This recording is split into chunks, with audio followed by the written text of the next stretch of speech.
میرے بھائیوں، محبت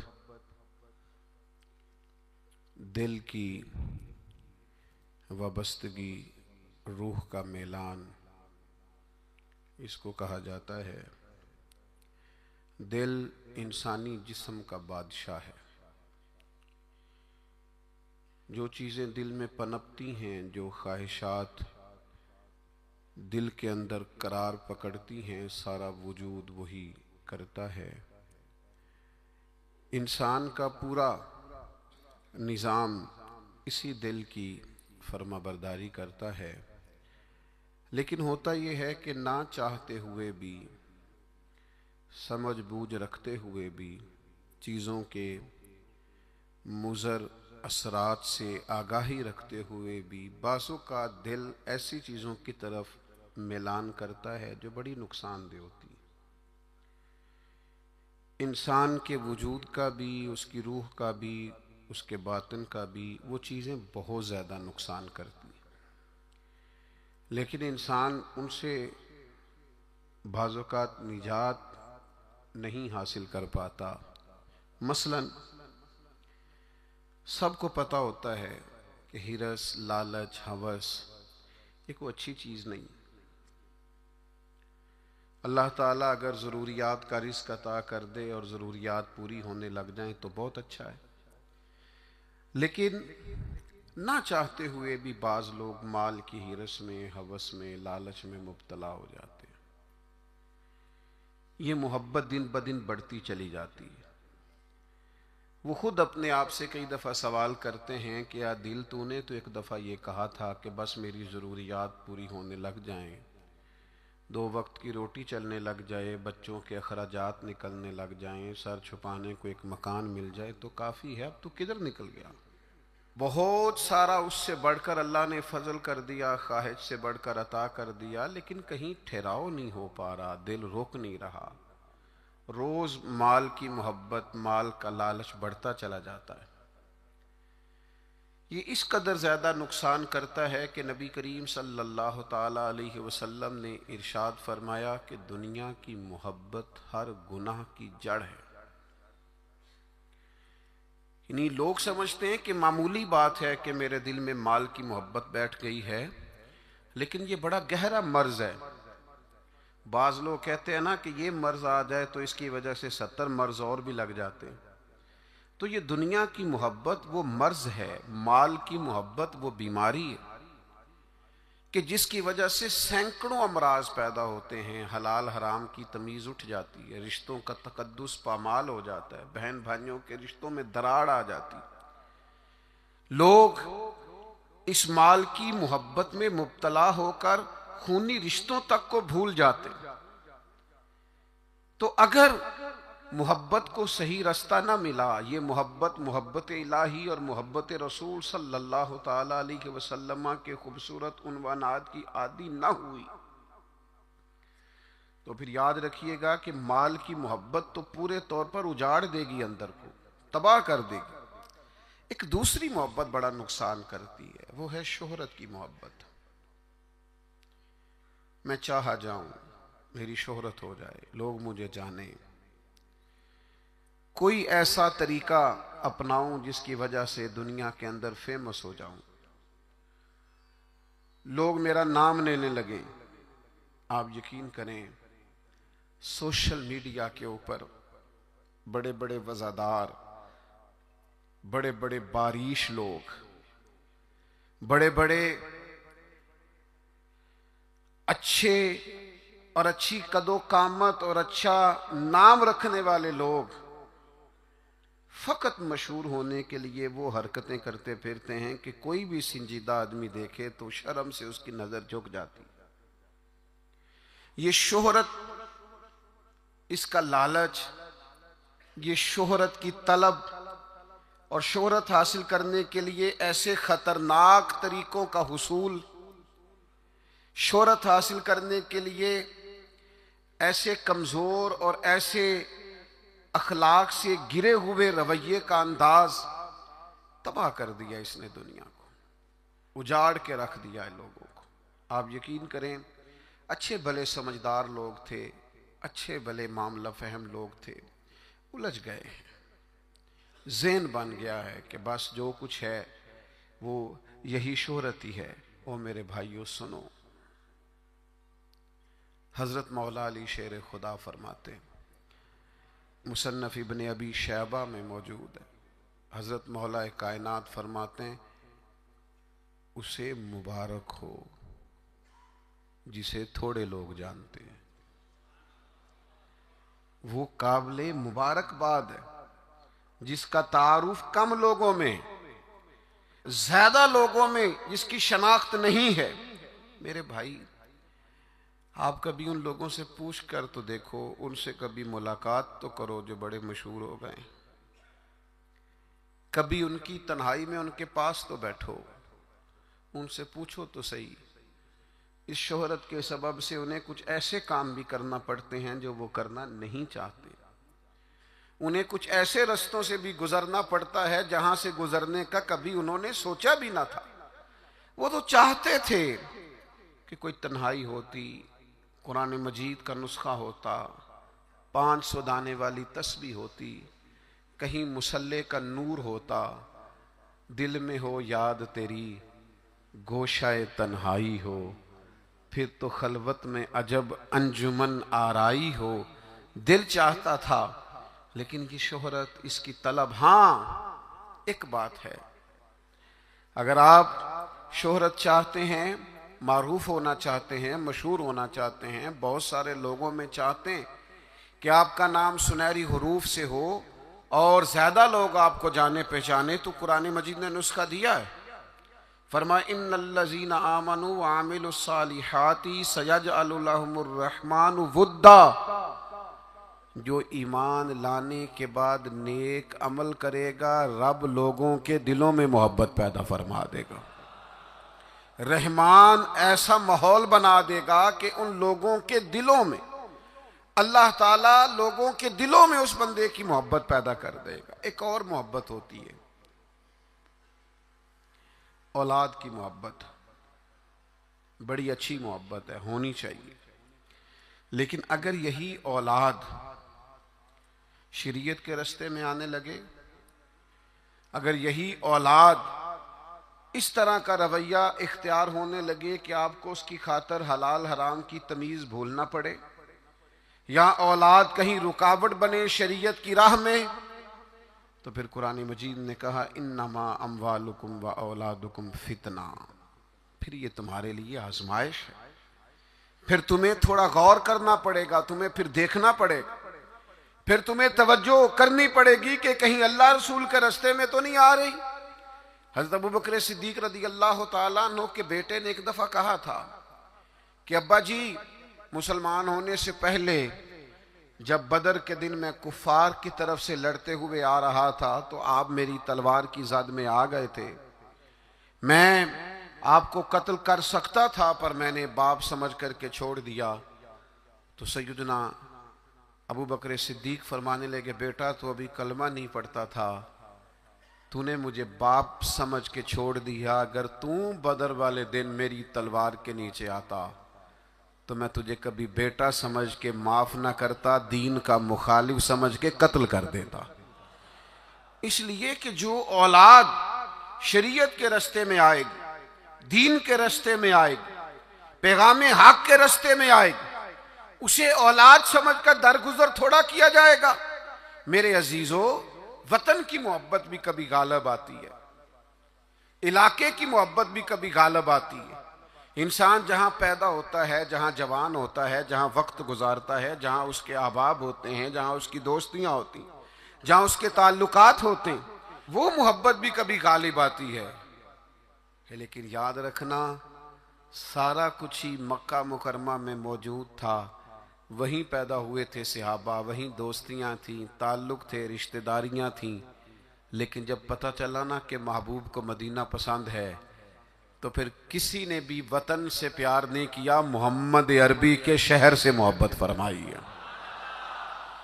آپ ان ساری محبتوں کو گنتے جائیں، وہ دولت کی ہو، وہ شہرت کی ہو، وہ اقتدار کی ہو، وہ اولاد کی ہو، وہ محبت آپ کے لیے وطن کی محبت ہو، یہ ساری محبتیں قربان کی جائیں گی، لیکن اگر کسی محبت کو حاصل کیا جائے گا تو وہ اللہ رسول کی محبت ہے۔ میں آپ کی خدمت میں عرض کروں وہ محبت کس طرح حاصل کرنی ہے؟ دل و جان سے نہ رب رسول کا ہر فیصلہ قبول کرنا ہے۔ یہ ذرا غور کیجئے گا، یہ تھوڑا سمجھنے والا عنوان ہے۔ آپ اپنی قلب سے، روح سے، دل سے پوچھیں کہ مجھے پیار ہے نبی پاک سے۔ داتا صاحب نے ایک مقام پہ لکھا ہے جس سے محبت ہو اس پر غصہ نہیں آتا، جس سے محبت ہو اس کی طرف سفر کریں تو رستہ مشکل نہیں لگتا۔ جس سے محبت ہو وہ کوئی حکم دے تو وہ حکم پورا کرنے میں انسان کوئی رکاوٹ محسوس نہیں کرتا۔ یہ جو محبت ہوتی ہے نا، محبت یہ رستے آسان کر دیتی ہے، حکم ماننا آسان کر دیتی ہے۔ محبوب کچھ بھی کہہ دے، کسی وقت بھی کہہ دے، کسی رنگ میں بھی کہہ دے، کسی حال میں بھی کہہ دے۔ تو محبت ایک ایسی چیز ہے جو انسان کو اتنا خوبصورت بنا دیتی ہے کہ کمال ہو جاتا ہے۔ جب ایک انصاری نے نا نبی کریم علیہ السلام کا فیصلہ پورے طور پر نہیں نہ مانا، حضور نے ایک فیصلہ کیا، ایک انصاری تھے تو انہوں نے وہ فیصلہ پورے طور پر تسلیم نہیں کیا۔ اللہ تعالیٰ نے نا قرآن مجید میں ایک انوکھا انداز اختیار کیا، اور اس انداز کی قرآن مجید میں یہ واحد آیت ہے۔ اللہ کریم نے ارشاد فرمایا فلا وربک، محبوب مجھے تیرے رب کی قسم۔ اللہ کرے آپ کو سمجھ آئی ہو، قرآن مجید کی لذت آئی ہو۔ ذرا یہ انداز دیکھیے، یہ نہیں فرمایا کہ مجھے میری قسم ہو یا تیری قسم ہو، فلا وربک، محبوب مجھے تیرے رب کی قسم۔ رب آکھے اے سونیا محبوبہ تیرے سو ناز اٹھے نہ ہاں، لوکی میریاں قسماں چاندے نے، میں تیریاں قسماں چانا ہاں۔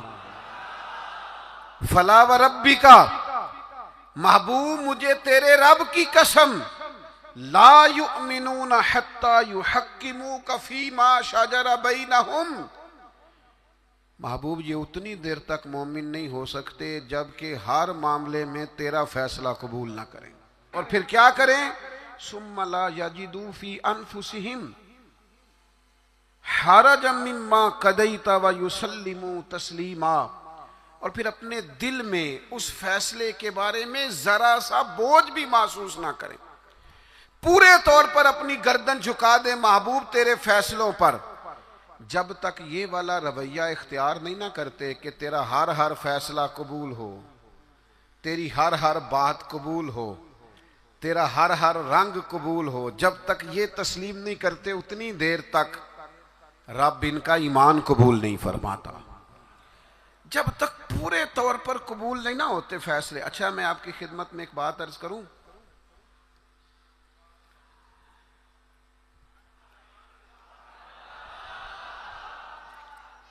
مسلمان دل و جان سے چاہتے ہیں کہ ہم نبی پاک کی غلامی کریں، مسلمانوں کی روح چاہتی ہے کہ ہم ہر وقت اپنے نبی کی بات مانیں۔ میں نے ایسے لوگوں کو دیکھا ہے جو بظاہر دین سے بڑے دور نظر آتے، جن کے بارے میں لوگوں کا خیال ہے کہ شاید بڑے گناہگار ہیں، نوجوان ہیں، دنیا دار ہیں، کچھ ایسے محکموں سے وابستہ ہیں جن کے بارے میں بعض اوقات بعض لوگ خیال کرتے ہیں کہ شاید یہ بالکل دین سے دور ہے۔ لیکن میں نے ہر قسم کے لوگوں میں وقت گزارا ہے، نوجوانوں کے ساتھ سفر کیے ہیں، ان کے بیچ بیٹھ کر ٹائم گزارا ہے۔ میں آپ کو سچ کہتا ہوں، تجربے کے بعد کہتا ہوں، سمجھ بوجھ کے کہتا ہوں، کلین شیو والے نوجوانوں کی آنکھوں میں حضور کی محبت کے لیے آئے ہوئے آنسو دیکھ کے کہتا ہوں، چڑھتی جوانیاں جو مدینے کے لیے تڑپتی ہیں، ان جوانیوں کے دامن سے پھوٹنے والی ضیائیں دیکھ کر کہتا ہوں، چاہتے ہیں مسلمان حضور کی غلامی کریں، صرف مسئلہ پتہ کتنا ہے؟ بارش کا پہلا قطرہ نہیں بنتے، قدم نہیں اٹھاتے، فیصلہ نہیں کرتے، اپنے اندر وہ جو ولولہ ہے، وہ جو شوق ہے، اس کو نہ عملی جامہ نہیں پہناتے. آپ کے اندر تڑپ ہے، بس آپ شروع کریں. چھوڑیں آپ کسی سے پوچھنا کیوں ہے، بس شروع کر دیں درود و سلام پڑھنا. چھوڑیں ماحول کو کیا دیکھنا ہے. اگر آپ کو پتہ چل گیا ہے کہ محبوب کو داڑھی والا چہرہ پسند ہے تو پھر کسی کو پسند ہو نہ ہو، رنگے چمن پسند نہ پھولوں کی بو پسند، ہم کو ہے وہ پسند جسے آئے تو پسند. پھر فیصلہ کریں، پھر توجہ کریں. نبی پاک علیہ الصلوۃ والسلام کبھی اشارتاً بھی کوئی بات کرتے نا. اچھا، میں بہت سارے صوفیاء کو جب پڑھتا ہوں نا، اور بالخصوص عاشقوں کی داستانیں پڑھتا ہوں، تو جو رنگ عاشقوں نے پیش کیا ہے نا، وہ کسی اور کے بس کی بات ہی نہیں. یہ جو عشاق ہوتے ہیں نا، عشاق، ان کے نا ذرا انداز ہی تھوڑے نرالے ہوتے ہیں. الٹی ہی چال چلتے ہیں دیوان گانے عشق، یہ آنکھوں کو بند کرتے ہیں پر دیدار کے لیے. الٹی ہی چال چلتے ہیں دیوان گانے عشق، آنکھوں کو بند کرتے ہیں پر کس کے لیے؟ دیدار کے لیے. باقی ایک پنجابی شاعر نے بھی کہا ہے، میرا کوئی ضروری نہیں آپ سارے شعراء سے اتفاق ہی کریں، لیکن اس نے کہا ہے عقل اتنی بری چیز نہیں، پر اس نے کہا ہے عشق دے چلے ہی نمبر لے گئے. میں نے نہیں کہا، کسی کی بات سنا رہا ہوں. وہ کہتا ہے عشق دے چلے ہی نمبر لے گئے، عقل منداں تے ایویں، عقل منداں تے ایویں عمراں گالیاں. عشق دے چلے ہی وہ نمبر لے گئے.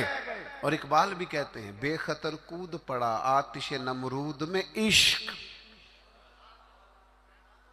اتنی بڑی آگ، اوپر سے پرندہ بھی گرے تو جل جائے، لیکن جناب ابراہیم نے 1 منٹ نہیں لگایا سوچنے پر، بے خطر کود پڑا آتش نمرود میں عشق. عقل تھی محو تماشائے لبے بام ابھی، اور پختہ ہوتی ہے اگر مصلحت اندیش و عقل. عشق ہو مصلحت اندیش تو ہے خام ابھی. سوچ سمجھ کے چلے نا، عقل تو پختہ ہوتی ہے، پکی ہوتی ہے. تو عشق سوچ سمجھ کے چلے تو ابھی کچا ہے. عشق سوچ سمجھ کے فیصلہ کرے تو ابھی پلپلا ہے، ابھی رستے میں ہے. عقل آخدی چگے نو سام کے رکھ، اپنا آپ سمیٹنا چاہیے. تے عشق آخدہ چگے دا کی کرنا ہے، چگا بال کے سیکنا چاہیے. یہ جو لوگ ہوتے ہیں نا محبت والے، ان کے نرالے انداز ہوتے ہیں. حضرت جناب سیدنا عبداللہ ابن رواحہ رضی اللہ تعالیٰ عنہ جمعہ پڑھنے آئے مسجد نبوی میں.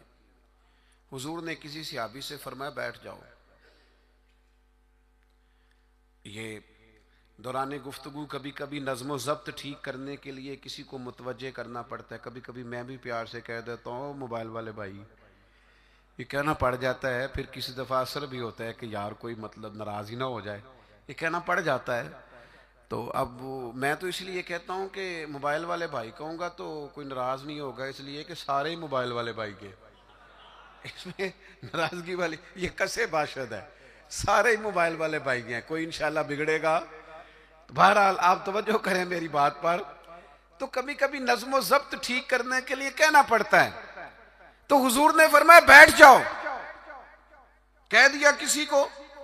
حضرت عبداللہ بن رواحہ رضی اللہ تعالیٰ عنہ مسجد نبوی شریف کے دروازے پہ تھے، ان کے کانوں میں آواز گئی، وہیں بیٹھ گئے. نبی پاک صلی اللہ تعالیٰ علیہ وآلہ وسلم نے نماز کے بعد فرمایا عبداللہ وہیں بیٹھ گئے، حضور آپ نے کہا نہیں تھا. تو جو نبی پاک علیہ السلام نے اس پر تبصرہ کیا ہے نا، اسے ابن حجر اسقلانی نے لکھا ہے. حضور نے کسی سے کہا بیٹھ جاؤ، حضور نے کسی سے کہا بیٹھ جاؤ، پر محبت رسول کا عالم دیکھو. حضرت عبداللہ ابن رواحہ دروازے پر بیٹھ گئے، چونکہ حضور نے نام نہیں نہ لیا، وہ وہیں بیٹھ گئے. تو حضور علیہ الصلوۃ والسلام نے کیا تبصرہ کیا؟ اللہ کے محبوب فرمانے لگے اللہ تعالی تمہاری اللہ رسول کی فرما برداری کی ہرس میں اللہ اور اضافہ کر دے۔ یہ جو تمہارے اندر ہرس ہے نا کہ میں نے رب رسول کی فرما برداری کرنی ہے، عبداللہ میری دعا ہے اللہ اس ہرس میں اضافہ کر دے۔ ہرس بڑے ہیں، انسان بڑی چیزوں کا حریص ہے، پر حضور فرما رہے ہیں میرے صحابہ رب رسول کی فرما برداری کے حریص ہیں۔ یہ ہرس کرتے ہیں کہ زیادہ سے زیادہ غلامی ہو، زیادہ سے زیادہ فرما برداری کریں، زیادہ سے زیادہ محبوب کے نقش قدم چلیں۔ میرے دوستو، اسی طرح ایک صحابی اور تھے، حضور نے فرمایا بیٹھ جا، تو مسجد کے باہر ہی بیٹھ گئے۔ ان کا نام تھا آس۔ تو حضور نے فرمایا کہاں تھے بھائی، نماز میں نظر نہیں آئے۔ یا رسول اللہ وہ آپ نے فرمایا نہیں تھا بیٹھ جاؤ۔ اچھا حضور نے کسی اور سے کہا، پر سانو قید سجن دا گہنا ہے۔ حضور نے کسی اور سے کہا، وہ دروازے کے باہر بیٹھ گئے۔ تو نبی کریم صلی اللہ تعالی علیہ وسلم نے فرمایا آس کہاں تھے؟ حضور میں دروازے کے باہر بیٹھ گیا۔ تو حضور مسکرائے، فرمایا تم آس نہیں ہو، تم تو مطیع ہو، تم تو فرما بردار ہو۔ آج سے تمہارا نام مطیع ہے، فرما برداری کرنے والا ہے۔ تم ایسے فرما بردار ہو کہ میں کسی اور کو اشارہ کروں۔ تم اتنے محبت کرنے والے ہو، تم سمجھتے ہو میرے محبوب کی بات ہے نا تو مجھے بھی آگے بڑھ کے قبول کرنی چاہیے۔ میرے عزیزو، میں نے کہا ہم چاہتے ہیں حضور کی محبت کے مطابق عمل کریں، لوٹ آئیں، لیکن ہم نا بارش کا پہلا قطرہ نہیں بنتے، فیصلہ نہیں کرتے۔ آگے بڑھوں؟ ہمارے ضمیر جاگ گئے ہیں، پتہ ہمیں چل گیا ہے کہ حال نہ جمہوریت، نہ ڈکٹیٹرشپ، نہ صدارتی نظام، نہ فلانا نظام۔ پتہ ہمیں چل گیا ہے کہ جینے کی طرف دیکھ نہ مرنے کی طرف دیکھ، جب چوٹ لگے دل پر تو مدینے کی طرف دیکھ۔ پتہ ہمیں چل گیا ہے کہ نجات حضور کے قدموں میں ہے، سمجھ ہمیں آ گئی ہے کہ نجات نبی پاک کے قدموں میں ہے، لیکن ہم پتہ کیا کرتے ہیں، ہم نا وہیں الجھے رہتے ہیں، بات کو سمجھتے نہیں، آگے بڑھتے نہیں۔ ضمیر جاگ گیا ہے، فیصلہ نہیں کرتے، چلو پورے ملک میں تو دین نافذ ہوگا، انشاءاللہ ہوگا، اپنے 6 فٹ کے قد پہ نہ نافذ کریں، اپنے گھر پہ نہ نافذ کریں، اپنے دفتر پہ نہ نافذ کریں، اپنے ادارے میں نہ نافذ کریں، اپنے یاروں میں نہ نافذ کریں۔ یہاں سے تو شروع کریں نا، یہاں سے تو آغاز کریں۔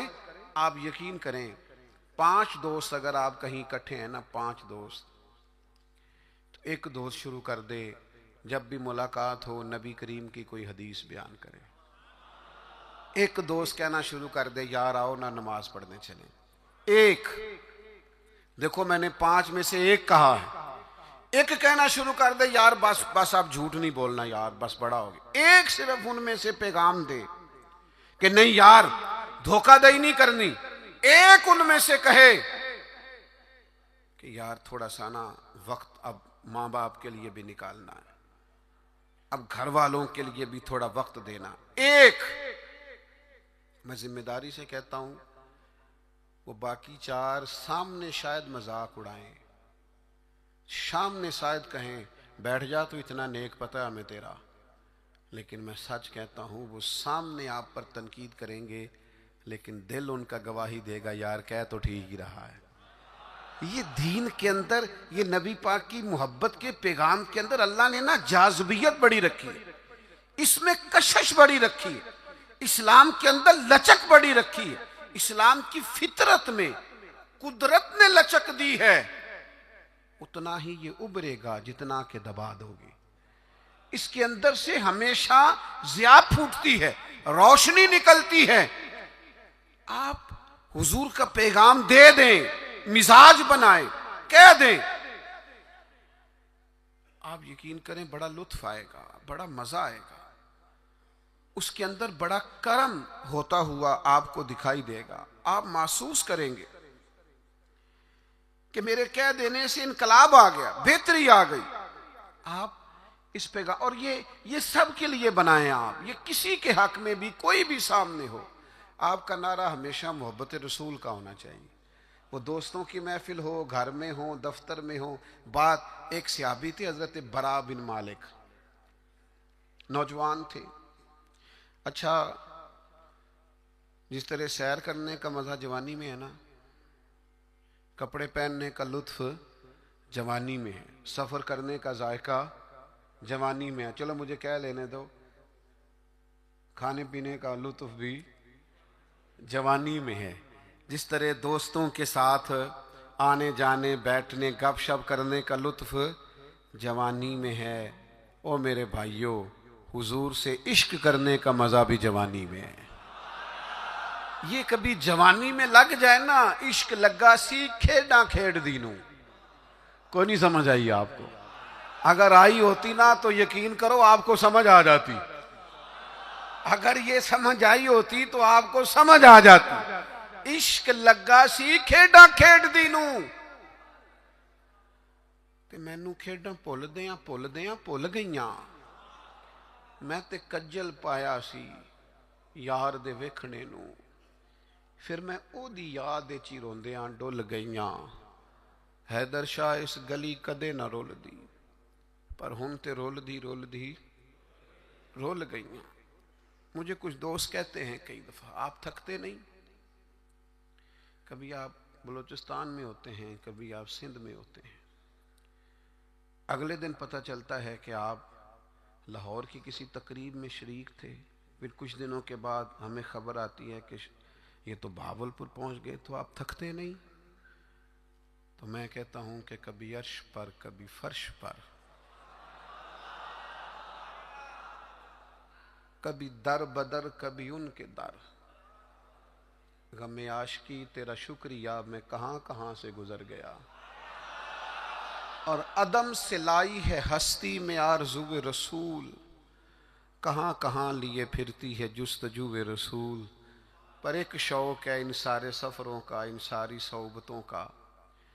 میں اب آ کے یہ کیفیت ہوئی ہے کہ کبھی کمر درد کرتی ہے، کبھی پٹھوں میں تکلیف ہوتی ہے، کسی وقت آنکھوں میں تکلیف ہو جاتی ہے.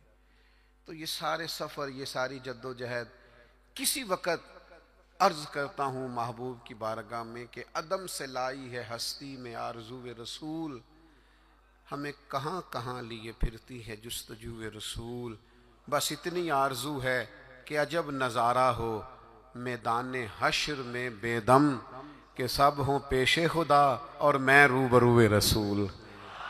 اتنا سا دل کرتا ہے کہ عجب نظارہ ہو میدان حشر میں بے دم، سب ہوں. ایک صحابی ہیں حضرت برا بن مالک رضی اللہ تعالی، چڑھتی جوانی اور عشق رسول بھی پورا جوبن پہ. ان کے قد کاٹ کا بھی پورا باکپن اور محبت رسول کے دریا بھی پورے کا پورا ان کے سینے میں موجزن. تو حضور کا مجھے یوں لگتا ہے کہ ارادہ کرم ہوا کہ لوگوں کو بتاؤں بھلا یہ مجھ سے کتنی محبت کرتا ہے. نبی کریم علیہ السلام نے فرمایا میں کوئی حکم دوں تو پورا کرو گے؟ بڑے خوش قسمت تھے جو حضور کے سامنے نبی پاک سے حکم لیتے تھے. فرمایا برا میں کوئی حکم دوں تو پورا کرو گے؟ عرض کی حضور حکم کریں تو صحیح. تو محبوب نے مسکرا کے فرمایا جاؤ اپنے باپ کی گردن کاٹ کے لاؤ. تلوار تھامی اور دوڑ پڑے، بھاگے. کریم محبوب فرمانے لگے جاؤ اسے پکڑ لو ورنہ یہ سچ مچ باپ کی گردن لے آئے گا. ان کو صحابہ پکڑ کے لائے تو محبوب فرمانے لگے وہ تو ایک بات گویا آزمانے کو کی تھی، میں کوئی رشتے توڑنے تو نہیں آیا دنیا میں تو رشتے جوڑنے آیا. ان کی محبت رسول کا یہ لیول تھا کہ آپ حکم کریں تو میں باپ کی گردن لانے کو تیار ہوں. گویا میں ہر رشتے، ہر ناطے کی قربانی پیش کرنے کو تیار ہوں. یا رسول اللہ مجھے صرف آپ چاہیے. ان کی محبت کا یہ لیول تھا. اور اس لیول پر انہیں اجر کیا ملا؟ جب وہ بیمار ہوئے تو محبوب تیمارداری کے لیے گئے. میں نے سنا ہے وہ بن سنور کر میری عیادت کو آ رہے ہیں. میں سوچتا ہوں کہ کیا بنے گا، وہ آ رہے ہیں، میں جا رہا ہوں۔ حضور تیمارداری کے لیے تشریف لائے۔ اللہ کے حبیب صلی اللہ تعالی علیہ وسلم نے ان کی حالت دیکھی تو ایک دعا فرمائی۔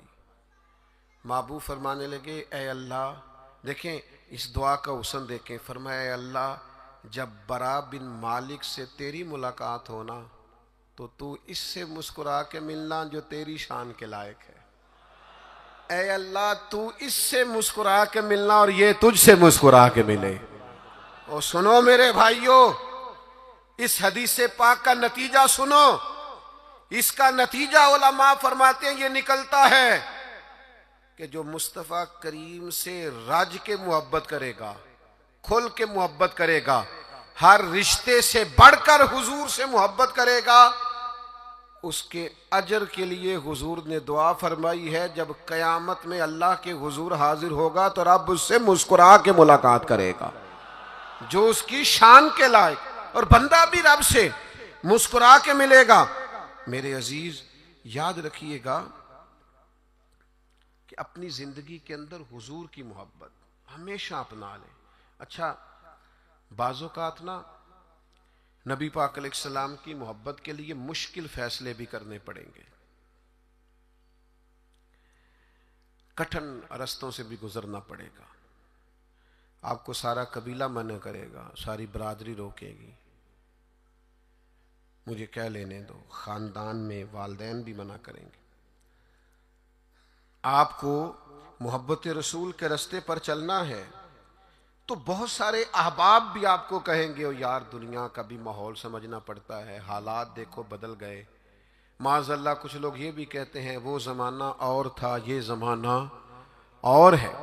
لوگ آپ کو بڑی آراء پیش کریں گے، بڑا بڑا رنگ پیش کریں گے، لیکن اگر آپ اس کو سمجھ جائیں، اس پر غور کر جائیں کہ ہمیشہ برکت رسول اللہ کی بات ماننے میں صلی اللہ تعالی علیہ وسلم، اور میرے نبی پاک صلی اللہ تعالی علیہ وسلم کی غلامی اور محبت میں کبھی نقصان نہیں ہوتا۔ ایک حضور کے صحابی تھے حضرت جلابیب رضی اللہ تعالیٰ عنہ، صحیح مسلم شریف میں ان کا تذکرہ موجود ہے۔ حضرت جلابیب رضی اللہ تعالیٰ عنہ کا رنگ زیادہ گورا نہیں تھا، خوبصورت آدمی نہیں تھے، قد بھی بہت اونچا نہیں تھا، یعنی یوں سمجھ لیے کہ قد بھی تھوڑا سا اس طرح کا تھا، رنگ و روپ بھی اس طرح کا تھا، حالات کچھ اور ہی تھے۔ ان کی شادی نہیں ہوتی تھی۔ اللہ کے رسول صلی اللہ تعالی علیہ وسلم نے فرمایا جاؤ فلاں قبیلے میں جا کے ان لوگوں سے کہو اپنی بیٹی کا نکاح تیرے ساتھ کر دیں۔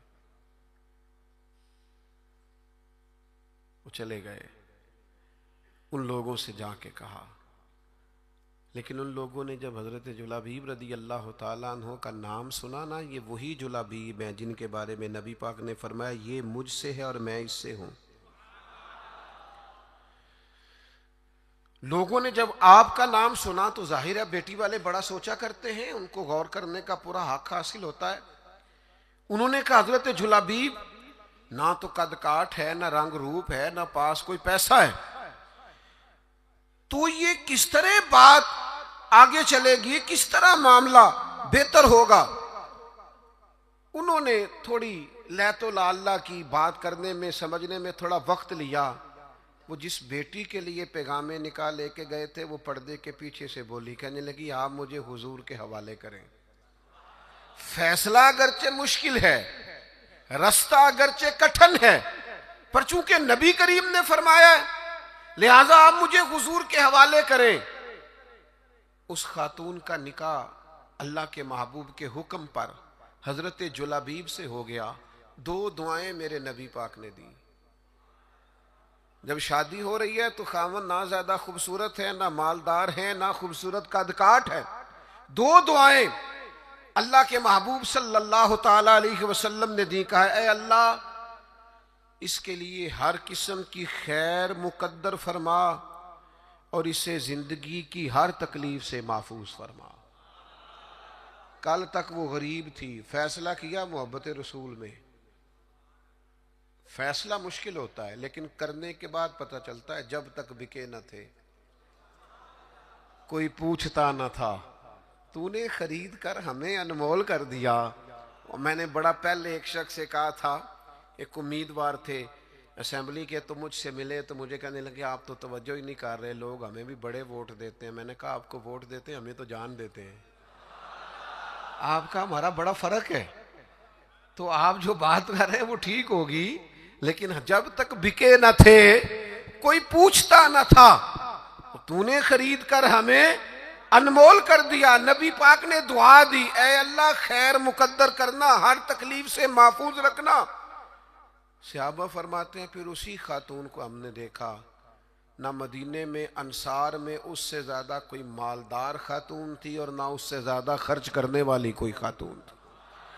آپ کو محبت رسول میں وقتی فیصلہ کرنا مشکل لگے گا، لیکن یاد رکھنا میرے بھائی، پھر محبت رسول بعد میں جو انسان کے لیے وسعتیں پیدا کرتی ہے نا، اپنے لب و لہجے میں کہوں، پھر حضور سے پیار کرنے والوں کی جو موجیں لگتی ہیں نا، پھر جو کرم ہوتا ہے نا، خدا جانے بلندی ہے کہ پستی پر جہاں میں ہوں وہاں کوئی نہیں ہے، پھر وہ جو نتیجہ نکلتا ہے وہ بڑا شاندار ہے۔ اگرچہ وقتی طور پر کچھ چیزیں مشکل محسوس ہوتی ہیں، لیکن پھر کرم ہو جاتا ہے۔ ایک صحابیہ تھی حضرت فاطمہ بنت قیس، ان کے لیے بھی مشکل تھا نکاح کا فیصلہ کرنا، لیکن ان کو پتا چلا نا کہ نبی پاک کی خواہش ہے کہ میں اسامہ بن زید سے نکاح کر لوں، تو انہوں نے فوراً جناب اسامہ بن زید سے نکاح کر لیا۔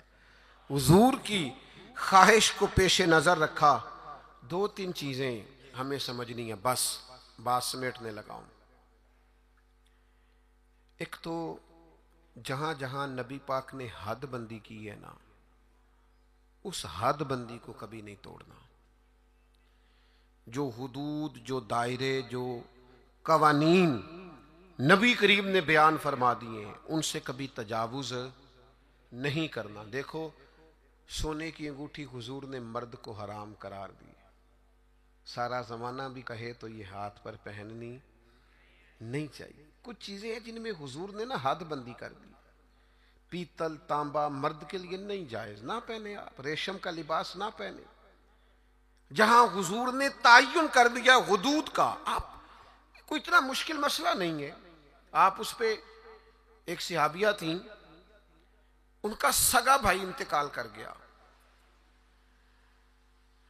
تو نبی پاک علیہ السلام نے حکم دیا ہے کہ کسی کا بھی سوگ 3 دن سے زیادہ نہیں کرنا، سوائے اس عورت کے لیے جس کا خامد چلا جائے وہ عدت پوری کرے۔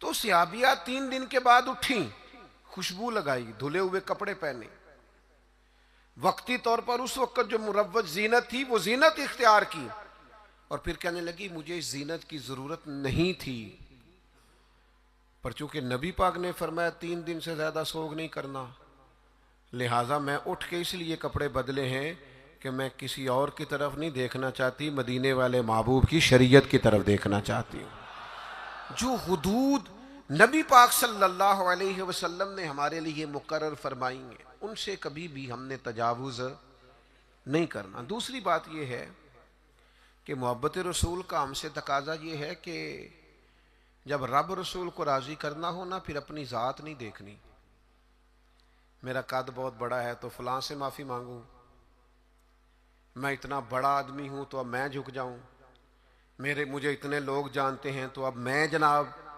تھوڑا سا اپنی گردن کو جھکاؤں۔ میں عاشق رسول میں نہیں ہوتی۔ عاشقان رسول کے اندر کسی قسم کی انا پرستی، عاشق لوگ تے رملے کملے، وہ تو بیچارے سیدھے سادے لوگ ہوتے ہیں، ان کے تو مزاج کے اندر فقیری ہوتی ہے، سادگی ہوتی ہے۔ حضرت خالد بن ولید فرماتے ہیں میرا اور جناب عمار ابن یاسر کا رضی اللہ تعالی عنہما، دونوں صحابہ جلیل القدر ہیں، عظیم مرتبے والے، جناب خالد بن ولید فرماتے ہیں کسی بات میں حضرت عمار ابن یاسر سے شکر رنجی ہو گئی، تو جناب عمار ابن یاسر حضور کی بارگاہ میں پہنچے، میں بھی پہنچا، فرماتے ہیں دونوں کی بات سن کے بس حضور نے اتنا کہا، کوئی فیصلہ نہیں فرمایا کہ اس میں غلطی پر کون ہے، حق پر کون۔ نبی کریم صلی اللہ علیہ وسلم نے بس اتنا فرمایا، یاد رکھنا جس نے عمار ابن یاسر کو ناراض کیا اس نے اللہ رسول کو ناراض کیا، بھائی اتنی بات حضور نے کر دی۔ حضرت خالد بن ولید سپہ سالار آدمی تھے، بڑے قبیلے کے تھے، بڑا قد کاٹ تھا، بڑا نام تھا، بڑی بلے بلے تھی، سیف اللہ ہے. لیکن آپ فرماتے ہیں چونکہ حضور نے فرمایا عمار ابن یاسر کو راضی کرو گے تو اللہ رسول راضی ہوں گے، فرمایا میں ان کے پیچھے پیچھے پھرنے لگا. میرے لیے ان کی رضا سے بڑھ کر کوئی اور رضا،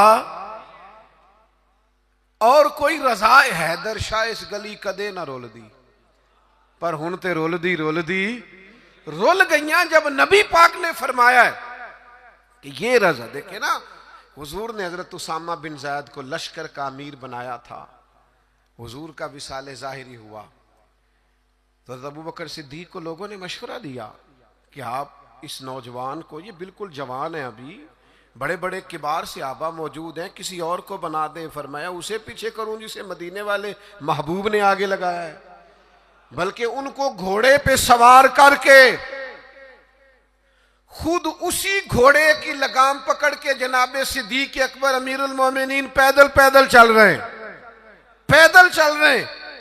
تو اسامہ بن زید نے کہا امیر المومنین آپ اوپر آئیے. فرمایا تو اوپر ہی رہ جسے حضور نے امیر مقرر فرما دیا ہے. تو میرے بھائی آپ پھر یہ نہ محسوس کرے کہ میں بڑا چودھری ہوں، میرا بڑا قد کاٹ ہے، پھر ہم نے اپنا قد نہیں دیکھنا، محبوب پاک کی نظر عنایت کو دیکھنا ہے، حضور کی رضا کو دیکھنا ہے. یاد رکھیے گا ایک تیسری بات، ایک حدود کو نہیں توڑنا، ایک حضور کی رضا حاصل کرنے کے لیے اپنی انا نہیں سامنے آنے دینی. ایک تیسری بات اور، طرز زندگی سادہ اختیار کرنا ہے اگر حضور سے پیار کرنا ہے تو. بڑی ضروری بات ہے، بڑی ضروری. آپ سادہ غذا کھائیں، سادہ نشست، سادہ لباس، سادہ انداز گفتگو، لوگوں سے بلا تکلف ملاقات، آپ کے لب و لہجے میں کسی قسم کی تصنع نہ ہو، بناوٹ نہ ہو، تکلف نہ ہو. آپ اگر حضور کے غلام ہیں، نبی پاک سے محبت کرتے ہیں، تو پھر آپ کوئی کسی قسم کا اپنے لیے پروٹوکول نہ چاہیں. صحابی آئے تھے نا، عرض کی یا رسول اللہ میں آپ سے بڑا پیار کرتا ہوں. کیسا خوش بخت ہے، حضور کے سامنے اظہار محبت کر رہا ہے، میں بڑا پیار کرتا ہوں. تو حضور نے فرمایا سوچ کر کہو کیا کہہ رہے ہو. حضور بڑا پیار کرتا ہوں. فرمایا سوچ لے. حضور بڑا پیار کرتا ہوں. تیسری دفعہ محبوب نے فرمایا سوچ لے. حضور مجھے بڑا عشق ہے آپ سے. اللہ کے رسول نے فرمایا پھر تیاری کر لے، فقر تیری طرف دوڑ کے آئے گا، پھر تیری طرف غریبی آئے گی. جو مجھ سے پیار کرتا ہے اس کی طرف فقر آتا ہے. تو یہ یاد رکھیں کہ اسے صرف اور صرف پھولوں کی سیج نہ سمجھنا، اور فقر کی کئی قسمیں ہوتی ہیں، صرف پیسوں کی کمی فقر نہیں ہوتی. آپ کا طرز زندگی سادہ ہونا چاہیے، انداز فقیرانہ ہونا چاہیے، اٹھنا بیٹھنا سادہ ہونا چاہیے، کیونکہ یہ سادگی میرے نبی کی پسند ہے. ایک روایت مجھے یاد آ رہی ہے، میرا دل کرتا ہے آپ کو سنا دوں. کبھی کبھی نا کچھ فرمائشیں بھی ہوتی ہیں، آپ کا نہیں مجھے پتا، میں اپنی اماں سے فرمائش کیا کرتا تھا کبھی کبھار کوئی چیز اپنی مرضی کی کھانے کے لیے. اماں جی کبھی ساگ بنا دیو نا، تو کبھی ان سے کہتے تھے اسپیشل والا گڑ کھانا ہے. یہ دیہاتی ماحول بڑا شاندار ہوتا ہے. آپ کو پتا ہے نبی پاک کو مکے سے حضرت حلیمہ کے گاؤں میں کیوں بھیجا گیا تھا؟ اس لیے کہ مکے کے لوگ چھوٹے بچوں کو وہاں بھیجتے تھے، کہتے تھے فضا بھی خالص ہے، زبان بھی خالص. دیہاتوں کی زبانیں خالص ہوتی ہیں. کبھی کبھی نا فرمائشیں ہوتی ہیں ماؤں سے. حضرت سلمہ مومنوں کی ماں جناب ام سلمہ، ایک دن نا ان کے 3 بیٹے روحانی بیٹے ان کی خدمت میں آئے. کون کون؟ آپ نام سن کے بھی بڑے خوش ہوں گے. حضرت جعفر طیار ہیں نا، حضرت علی کے بھائی، ان کے بیٹے عبداللہ بن جعفر آئے. اور پھر ان کی خدمت میں حضرت عبداللہ ابن عباس جو نبی پاک کے چچا جناب عباس ہیں، ان کے بیٹے عبداللہ آئے. اور ان دونوں کے ساتھ مولا علی کے لخت جگر امام حسن بھی آئے. یہ 3 شہزادے عبداللہ بن جعفر، عبداللہ ابن عباس اور امام حسن بن علی، یہ تینوں آئے اور آ کے حضرت ام سلمہ سے کہنے لگے ہمارا آج وہ کھانا کھانے کو دل کرتا ہے جو نبی پاک کو بڑا پسند ہے.